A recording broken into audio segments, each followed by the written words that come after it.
पते तव सुप्रभातम्। श्रीस्वामी पुष्करिणिकाप्लवनिर्मलाङ्गाः श्रेयोतिनो हरविरिञ्च सनन्दनाद्याः द्वारे वसन्ति वरवेत्र हतोत्तमाङ्गाः श्रीवेङ्कटाचलपते तव सुप्रभातम्।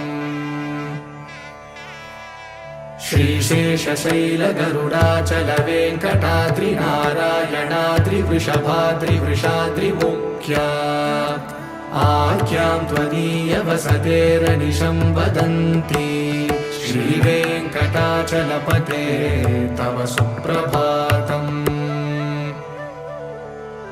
सेवा पराशिवसुरेश कृशानुधर्म रक्षोऽम्बुनाथ पवमानधनादिनाथाः भद्राञ्जलिप्रविलसन्निजशीर्षदेशाः श्रीवेङ्कटाचलपते तव सुप्रभातम्।